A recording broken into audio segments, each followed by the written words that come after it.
दिल। एंड इस वीडियो में मैं कंटिन्यू करूँगी जैसे कि मैंने प्रॉमिस किया था माय थाइमोमा जर्नी सो फार। तो थाइमोमा है क्या? थाइमोमा थाइमस ग्लैंड का कैंसर है। थाइमस हमारे चेस्ट बोन के पीछे एक ऑर्गन रहता है।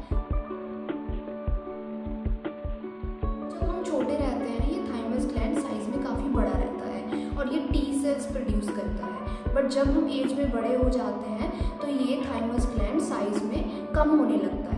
बट जिनको ये कैंसर होता है उनमें ये कम नहीं होता साइज में, बल्कि वो और डबल बढ़ने लगता है। तो अब बात करते हैं कि मुझे कैसे डायग्नोज हुआ थाइमोमा, कब मुझे पता चला कि मुझे थाइमोमा है। तो ये बात है 2018 की, और उस टाइम पे मेरे माइस्थीनिया के सिम्टम्स अचानक से वापस आ गए।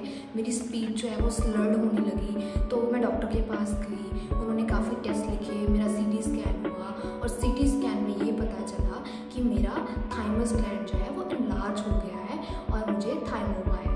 फिर मेरा ट्रीटमेंट इमीडिएटली स्टार्ट किया गया और सबसे पहले मुझे प्लाज्मा फेरेसिस के कुछ सेशंस लेने पड़े। प्लाज्मा फेरेसिस में क्या होता है कि आपका प्लाज्मा जो है वो एक्सचेंज करते हैं। तो कुछ सेशंस मेरे प्लाज्मा फेरेसिस के हुए।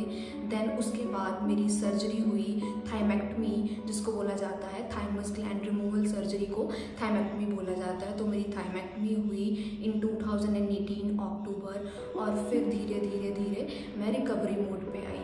बट सिर्फ सर्जरी से वो पूरा रिमूवल पॉसिबल नहीं था, बिकॉज वो ऐसी कुछ क्रिटिकल जगहों पे था, ऐसी कुछ क्रिटिकल ऑर्गन्स के साथ टच में था वो थाइमस, कि उसे रिमूव करना सर्जिकली इजी नहीं था और फुली पॉसिबल भी नहीं था। तो रेडियोथेरेपी के बाद मेरी हेल्थ इतनी ठीक नहीं थी, बिकॉज माइस्थीनिया के भी सिम्टम्स जो थे वो दोबारा से ट्रिगर हो गए थे। तो दोबारा फिर मैं स्टेरॉइड्स पे थी और कुछ 6 मंथ्स लगते हैं उन स्टेरॉइड्स को अपना असर करने में। उसके बाद सब नॉर्मल हो गया, आई स्टार्टेड वर्किंग अगैन, सब ठीक लग रहा था। But again I noticed a lump below my chest area. उस टाइम पे वो बिल्कुल छोटा सा था, किडनी बीन साइज़ का, तो हमने ध्यान नहीं दिया।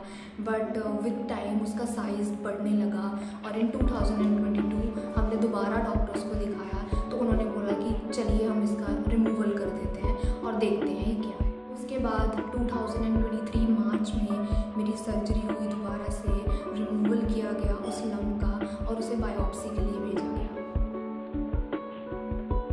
तो आगे का ट्रीटमेंट स्टार्ट किया गया, जिसमें डॉक्टर्स ने मल्टीपल टेस्ट किए, ब्लड टेस्ट हो गए, स्कैन हो गया, सीटी स्कैन हो गया, पेट स्कैन हो गया, बहुत तरीके के स्कैन्स हुए।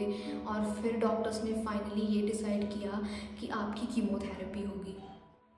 कीमोथेरेपी के बारे में सुनते ही सबका मन काफ़ी उदास हुआ, बिकॉज हमने सुन रखा था कि कीमोथेरेपी बहुत ही पेनफुल होती है, बहुत ज़्यादा तकलीफ़ें आती हैं उस प्रोसेस में। बट क्या कर सकते थे, हमें वो प्रोसेस करवाना तो पड़ना ही था। सो उसके बाद मेरी कीमोथेरेपी हुई। करंटली मैंने अपनी कीमोथेरेपी कंप्लीट की और अभी मेरा फाइनल पेट स्कैन जो है वो बाकी है।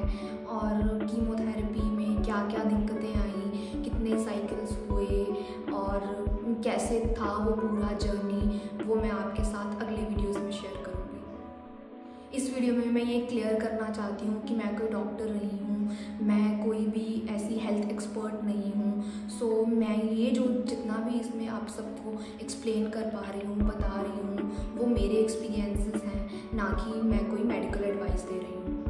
इस वीडियो को यहीं पे एंड करते हैं। आपके कुछ भी क्वेश्चंस हों, कुछ भी क्वेरीज हो, आप मेरे से पूछ सकते हैं, कमेंट कर सकते हैं। आप इस वीडियो को लाइक कर दीजिएगा, शेयर कर दीजिएगा और मेरे चैनल को सब्सक्राइब कर दीजिएगा। See you in the next videos, bye bye.